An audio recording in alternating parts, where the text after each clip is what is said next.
जय जगन्नाथ पिलामाने आमे आज नवम श्रेणी ओडिया बहिर गोपप्रयाण शीर्षक कवितार एमसीक्यू देखिबा। तो प्रथम प्रश्न, केउं पुस्तकटी मायाधर मानसिंहर नुहे? निम्नोक्त केउं पुस्तकटी मायाधर मानसिंहर नुहे? हेमपुष्प, पांडुलिपि, धूप, कोणार्क। सठिक उत्तरटी होछि पांडुलिपि। महावीर बोली कवितारे काहाकु कुहाଯାଇଛି? महावीर बोली कवितारे काहाकु कुहाଯାଇଛି? महात्मा गांधी, नेपोलियन, गोपबंधु, राधानाथ। सठिक उत्तरटी होछि गोपबंधु। निम्नोक्त मध्यरु केउं शब्दटी भिन्न अटे? पताका, नेत, बाना, नयन। सठिक उत्तरटी होछि नयन। महाजाति बोली काहाकु कुहाଯାଇଛି? महाजाति बोली काहाकु कुहाଯାଇଛି?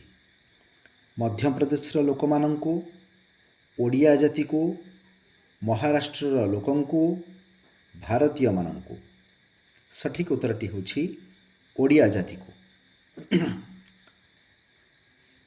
निम्नोक्त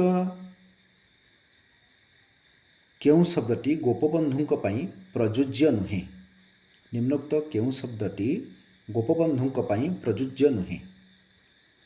महावीर, महाजन, जातिर राजा, महापुरुष।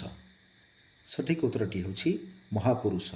अन्य तीनोटी कवितारे गोपबंधुंक उद्देश्य प्रयोग करा जाइछि, किंतु महापुरुष शब्दटी प्रयोग करा जाई नाही। परवर्ती प्रश्न, गवाक्ष। यही शब्दटीर अर्थ कौन? झरका, गबगछ, गाईर आखि, खड़िका। सठिक उत्तरटी होछि झरका।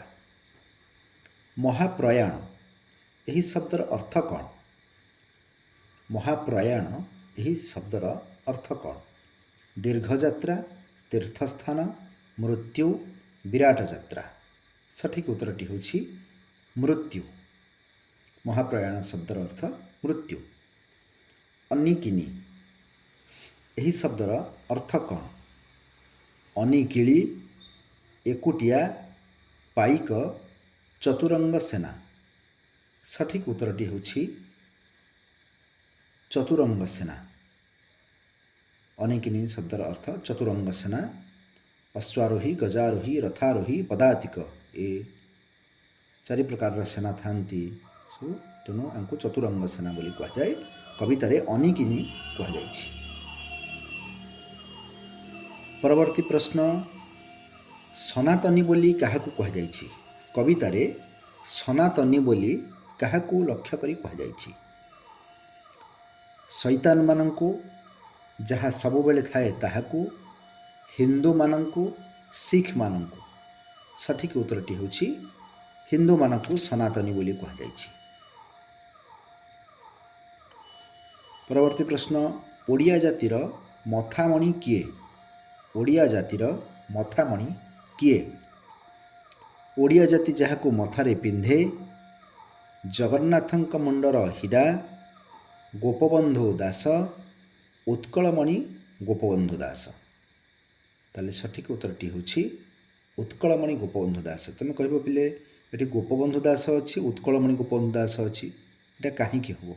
तेणु जेहेतु गोपबंधु दास को आम उत्कलमणि बोली कही थाउ, तेणु तांको ना पूर्वरु एटा लागिकरी जे ऑप्शन टी अछि, आमे सेटा को चूज कले भलो हबो।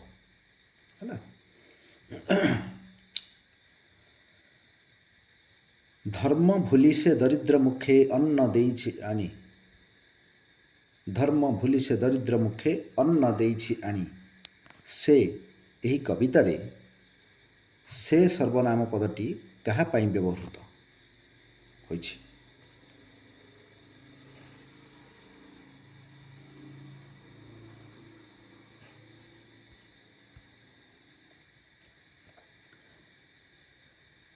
महात्मा गांधी, जवाहरलाल नेहरू, गोपबंधु चौधरी, गोपबंधु दास। सठिक उत्तरटी होछि गोपबंधु दास। ଗୋପବନ୍ଧୁ ଦାସଙ୍କ ଉଦ୍ଦେଶ୍ୟରେ ପ୍ରୟୋଗ କରାଯାଇଛି। ରହୁଛି ପିଲାମାନେ ଆଜି ଏତିକି। ଜୟ ଜଗନ୍ନାଥ।